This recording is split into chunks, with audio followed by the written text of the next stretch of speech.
नमस्कार, good morning, जोहार। झारखंडी Hindi news में आपका स्वागत है। झारखंड की तमाम छोटी बड़ी खबर जानने के लिए चैनल को सब्सक्राइब, वीडियो को लाइक और झारखंड के आप किस जिले से वीडियो को देख रहे हैं या कमेंट में जरूर लिखें। चलिए जानते हैं आज की पहली और बड़ी खबर। नए साल में झारखंड की महिलाओं की बल्ले बल्ले मैया योजना के 2500 नहीं आएंगे 5000 रुपए, चेक कर लें अपना बैंक खाता। झारखंड सरकार की महत्वाकांक्षी मैया सम्मान योजना के तहत जनवरी महीने में 50 लाख से ज्यादा महिलाओं को बड़ी खुशखबरी मिलने वाली है। मुख्यमंत्री हेमंत सोरेन ने अपने वादे को पूरा करते हुए महिलाओं के खाते में 5000 रुपए ट्रांसफर करने का निर्णय लिया है। यह राशि पहले 2500 रुपए थी, लेकिन इस बार महिलाओं को जनवरी में 2 किस्तों में 5000 रुपए मिलने जा रहे हैं, जिससे राज्य की महिलाओं के लिए नए साल में यह एक बड़ी राहत साबित होगी। इस योजना के तहत पहले महिलाओं को 1000 रुपए प्रति माह मिलते थे, जिससे बाद में बढ़ाकर 2500 रुपए कर दिया गया। अब इस राशि को और बढ़ाकर 5000 रुपए किया गया है। राज्य सरकार ने यह निर्णय महिलाओं की आर्थिक स्थिति को मजबूत करने और उनके जीवन स्तर को बेहतर बनाने के उद्देश्य से लिया है। जनवरी की पहली किस्त 6 जनवरी को रांची के नामकुम स्थित खोजा टोली ट्रेनिंग ग्राउंड में आयोजित राज्य के समारोह में ट्रांसफर की जाएगी। इस समारोह में मुख्यमंत्री हेमंत सोरेन व्यक्तिगत रूप से महिलाओं के खाते में बढ़ी हुई राशि का हस्तांतरण करेंगे। इसके बाद दूसरी किस्त 11 जनवरी को महिलाओं के खाते में ट्रांसफर होगी, जिससे महिलाओं को इस महीने कुल 5000 रुपए मिलेंगे। झारखंड में बढ़ी कनकनी, जाने कैसा रहेगा आज का मौसम। झारखंड में ठंडी हवाओं की वजह से कनकनी बढ़ गई है। मौसम विभाग ने कहा है कि अगले 24 घंटे तक इससे राहत मिलने की संभावना नहीं है। सुबह और शाम को ठंडी हवाओं के सितम से लोग परेशान हैं। मौसम विभाग ने शनिवार यानी 4 जनवरी के लिए जो पूर्वानुमान जारी किया है, उसमें कहा गया है कि सुबह में कोहरा या धुंध छाया रह सकता है। रांची का अधिकतम तापमान 24 डिग्री और न्यूनतम तापमान 9 डिग्री सेंटीग्रेड, जमशेदपुर का उच्चतम तापमान 26 और निम्नतम तापमान 10 डिग्री सेंटीग्रेड, तो डाल्टनगंज का उच्चतम पारा 25 डिग्री सेल्सियस और न्यूनतम पारा 8 डिग्री सेंटीग्रेड रहने का अनुमान है। मौसम वैज्ञानिक के मुताबिक पहाड़ों पर हुई बर्फबारी के बाद आ रही हवाओं से झारखंड में कनकनी बढ़ गई है। अब मिडिल क्लास में भी होंगे पीएम आवास योजना के लाभार्थी, जाने कितने लाख मिलेंगे। अपना आशियाना हर कोई बनाना चाहता है। जिंदगी में रोटी, कपड़ा और मकान, ये 3 जरूरतें हर किसी की होती है, लेकिन महंगाई ने लोगों को इन जरूरतों से काफी दूर कर दिया है। 1 या 2 जरूरत तो पूरी हो जाती है, लेकिन तीसरी यानी मकान की जरूरत पूरी करने में पूरी जिंदगी बीत जाती है। ऐसे ही लोगों को सहारा देने के मकसद से मोदी सरकार ने प्रधानमंत्री आवास योजना चलाई है। देश भर में बड़ी संख्या में लोग इसका लाभ ले रहे हैं। अब इस योजना के तहत एक बड़ा नया अपडेट सामने आया है। इसके तहत अब मिडिल क्लास फैमिली भी इस योजना के दायरे में आ जाएंगे। प्रधानमंत्री आवास योजना 2 तरह से चलाई जाती है, एक पीएम आवास योजना ग्रामीण, दूसरे पीएम आवास योजना शहरी। अब जो ताजा जानकारी सामने आई है, उसके मुताबिक पीएम आवास योजना शहरी में मिडिल क्लास फैमिली को भी शामिल किया जाएगा।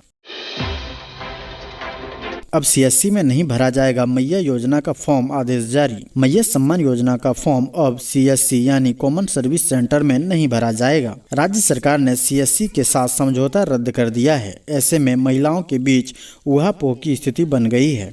महिला बाल विकास विभाग के निदेशक समीरा एस के हस्ताक्षर से जारी आदेश में कहा गया है कि 31 दिसंबर 2024 के बाद सीएससी के जरिए आवेदन लेने और उनके डिजिटलीकरण का काम बंद कर दिया गया है। अब सीएससी की सेवा की जरूरत नहीं है। नई व्यवस्था के बारे में अब तक सरकार की ओर से कोई जानकारी नहीं दी गई है। बताते चले कि 6 जनवरी को नामकुम के खोजा टोली में मैया सम्मान योजना का कार्यक्रम होना है। इसमें सीएम करीब 56 लाख महिलाओं के खाते में 2500 रुपए ट्रांसफर करेंगे। बिहार विधानसभा चुनाव पर हेमंत सोरेन की नजर, इतनी सीटों की मांग कर सकती है झामुमो। बिहार में मजबूत क्षेत्रीय पार्टी राष्ट्रीय जनता दल और झारखंड में प्रभावी झारखंड मुक्ति मोर्चा के राजनीतिक तालमेल की अग्नि परीक्षा आगामी बिहार विधानसभा चुनाव में होगी। पड़ोसी राज्य में होने वाले विधानसभा चुनाव पर मुख्यमंत्री हेमंत सोरेन की नजर है। राज्य में हाल ही में संपन्न विधानसभा चुनाव में झामुमो ने कांग्रेस, राजद समेत वाम दलों के साथ तालमेल किया था। इन दलों के रुख पर झारखंड मुक्ति मोर्चा संग वहां सीटों का तालमेल निर्भर करेगा। झारखंड की सीमा से सटे बिहार के इलाकों में झामुमो का पुराना संगठनात्मक आधार रहा है।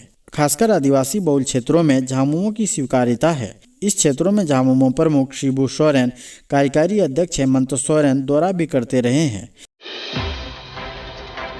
अब हेमंत सोरेन इस मामले में बन जाएंगे किंग। बीजेपी को लगेगा अब तक का सबसे बड़ा झटका।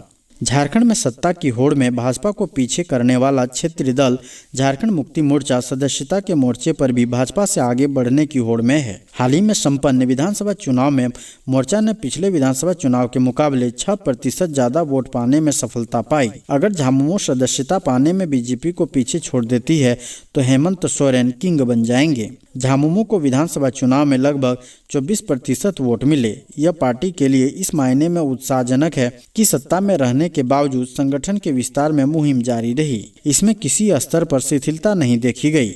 यही वजह है कि सदस्यता अभियान को लेकर भी पार्टी ने मुख्य विपक्षी दल भाजपा से आगे निकलने की रणनीति बनाई है। पार्टी का लक्ष्य 50 लाख सदस्य बनाना है।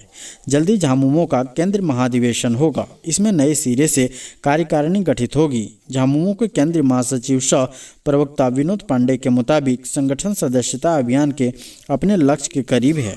इसे लेकर हर स्तर से डाटा संग्रह किया जा रहा है। राज्यपाल ने कहा, झारखंड के 82,000 से अधिक युवाओं का एबीवीपी से जुड़ाव ऊर्जा और समर्पण का प्रतीक। राज्यपाल संतोष कुमार गंगवार ने कहा है कि झारखंड के 82,000 से अधिक युवाओं का एबीवीपी से जुड़ाव यह संख्या मात्र आंकड़ा नहीं बल्कि राज्य के युवाओं की ऊर्जा और समर्पण का प्रतीक है। उन्होंने युवाओं से आह्वान किया है कि वे राष्ट्रीय शिक्षा नीति 2020 के क्रियान्वयन और झारखंड को शिक्षा, रोजगार, खेल, नवाचार तथा सांस्कृतिक विकास के क्षेत्र में अग्रणी बनाने के लिए योगदान दें। राज्यपाल धनबाद के केके पॉलिटेक्निक कॉलेज में आयोजित अखिल भारतीय विद्यार्थी परिषद झारखंड के 3 दिवसीय रजत जयंती प्रदेश अधिवेशन में बोल रहे थे। उन्होंने अखिल भारतीय विद्यार्थी परिषद की 75 वर्षों की गौरवशाली यात्रा की सराहना करते हुए कहा कि यह संगठन न केवल राष्ट्रभक्ति का संदेश देता है बल्कि युवाओं को उनकी सकारात्मक ऊर्जा के लिए एक दिशा प्रदान करता है। बाबूलाल मरांडी बोले, झारखंड की हेमंत सरकार ने किसानों से छल किया। झारखंड भाजपा के प्रदेश अध्यक्ष एवं पूर्व मुख्यमंत्री बाबूलाल मरांडी ने राज्य की हेमंत सोरेन सरकार पर किसानों से वादा खिलाफी करने का आरोप लगाया है। उन्होंने प्रदेश भाजपा कार्यालय में एक प्रेस कॉन्फ्रेंस को संबोधित करते हुए कहा कि हेमंत सोरेन ने चुनाव के पहले वादा किया था कि किसानों से 3200 रुपये प्रति क्विंटल के दर से धान की खरीद की जाएगी, लेकिन आज उसने मात्र 2400 रुपये क्विंटल के हिसाब से खरीदारी की जा रही है। मरांडी ने कहा कि यह किसानों के साथ सरासर नाइंसाफी है। पिछले 2 वर्षों के सुखाड़ के बाद राज्य में इस वर्ष धान की अच्छी फसल हुई है। किसानों को अपनी मेहनत का अच्छा लाभ मिलने की उम्मीद राज्य सरकार से थी, लेकिन वह तो अपने किए वादे से भी मुकर गई। राज्य में धान खरीद की पूरी प्रक्रिया में गड़बड़ी का आरोप लगाते हुए पूर्व सीएम ने कहा कि कहने को सरकार ने 60 लाख क्विंटल धान खरीद का लक्ष्य रखा है, लेकिन स्थिति ऐसी है कि अभी तक जिलों में लक्ष्य के अनुसार धान क्रय केंद्र ही नहीं खोले गए हैं। कैमरून में फंसे श्रमिकों को वापसी के बाद सीएम सोरेन का तोहफा इन योजनाओं से जुड़ेंगे। मुख्यमंत्री हेमंत सोरेन के निर्देश के बाद कैमरून में फंसे सभी 47 श्रमिक वापस लौट आए हैं। गुरुवार को 27 श्रमिकों की झारखंड वापसी हुई। इससे पहले 29 दिसंबर को 11 श्रमिकों की वापसी हुई थी। शेष 8 श्रमिक भी भारत पहुंच चुके हैं। ये सभी शुक्रवार को रांची पहुंचे। गुरुवार को कैमरून से 27 श्रमिक झारखंड पहुंचे, जहां श्रम विभाग के पदाधिकारियों ने उन्हें सम्मानित किया। श्रमिकों को घर पहुंचने की भी व्यवस्था की गई। मुख्यमंत्री हेमंत सोरेन ने वापस लौटे सभी श्रमिकों को विभिन्न योजनाओं से जोड़ने के निर्देश दिए। बता दें कि हजारीबाग, बोकारो तथा गिरिडीह के 47 श्रमिक सेंट्रल वेस्ट अफ्रीका के कैमरून में ट्रांस रेल लाइटिंग लिमिटेड के माध्यम से अगस्त 2024 से कार्यरत थे, जिन्हें वेतन भुगतान और कंपनी द्वारा अच्छा व्यवहार नहीं किए जाने की जानकारी मुख्यमंत्री को प्राप्त हुई थी। इसके बाद मुख्यमंत्री ने राज्य प्रवासी नियंत्रण कक्ष को त्वरित कार्रवाई करने का निर्देश दिया। राज्य प्रवासी नियंत्रण कक्ष ने त्वरित कार्रवाई करते हुए श्रमिकों और संबंधित कंपनी से संपर्क कर मामले का सत्यापन किया। प्राप्त शिकायत के आधार पर संबंधित जिलों के श्रम अधीक्षकों ने नियोजकों और बिचौलियों के खिलाफ FIR भी दर्ज किया है। श्रमिकों का कुल 39,77,743 रुपये बकाया का भुगतान भी कराया गया। अबुआ आवास योजना पर लापरवाही बरतने वालों पर सरकार सख्त। मंत्री दीपिका पांडे सिंह बोली, लापरवाही बर्दाश्त नहीं।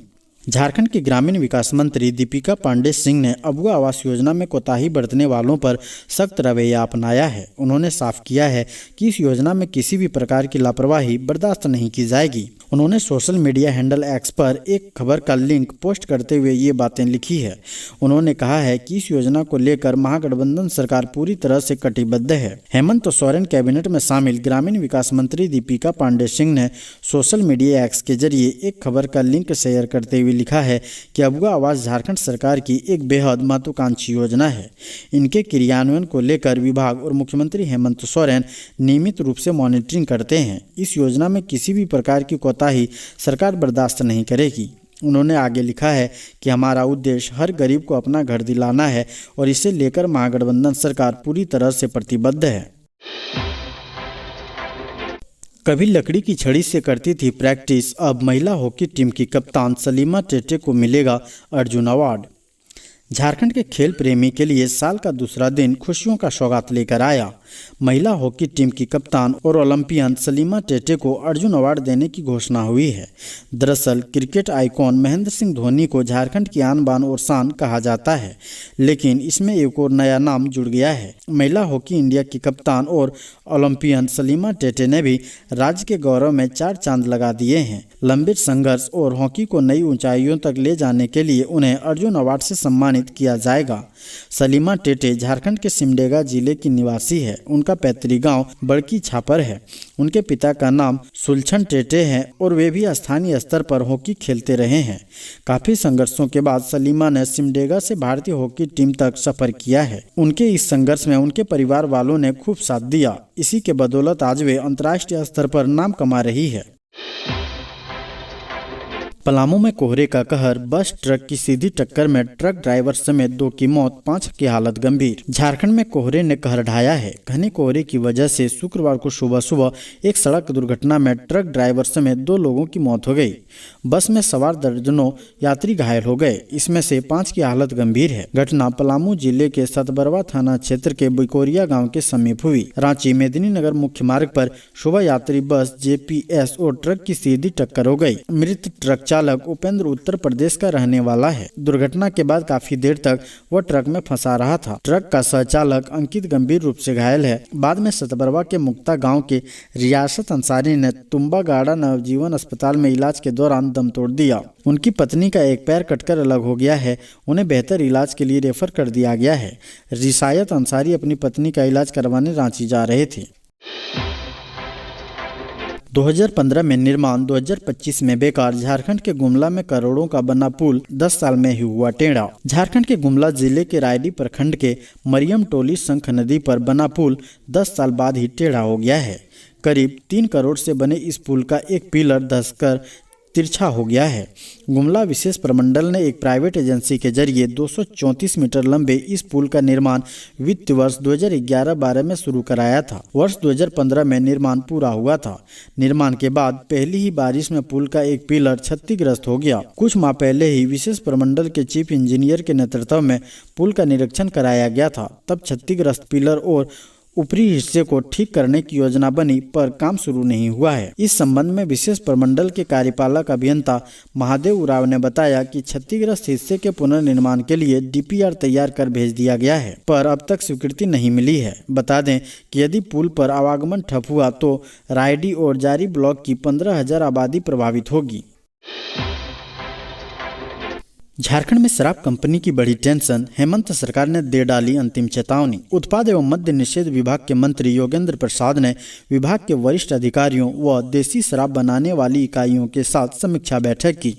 बैठक में यह बात सामने आई है कि राज्य में जितनी मांग है उस अनुरूप देसी शराब की आपूर्ति नहीं हो पा रही है। इसकी कमी को पूरा करने के लिए महुआ से बने अवैध शराब की बिक्री हो रही है। मंत्री ने कहा कि यह खतरनाक है और इसके चलते राजस्व की भी कमी हो रही है। राज्य में देसी देसी शराब का उत्पादन करने वाली 8 इकाइयां हैं। मंत्री ने उत्पादन इकाइयों को चेताया है कि अगर उपभोक्ताओं को आवश्यकता के अनुरूप देसी शराब की आपूर्ति नहीं हुई तो वे दूसरे राज्यों से शराब मंगवाकर राज्य में बिक्री करवाएंगे। इधर देसी शराब बनाने वाली इकाइयों ने मंत्री को बताया है कि पहले बॉटलिंग प्लांट में शीशे के बोतल में देसी शराब पैक होता था, जिससे मूल्य पर प्रभाव पड़ रहा था। शराब का भुगतान 5, 15 व 30 तारीख को होता था। इसका पालन नहीं हो रहा है। पैसे की कमी से भी उत्पादन पर प्रभाव पड़ रहा है। मंत्री ने विभागीय अधिकारियों को इसे ठीक करने का निर्देश दिया है।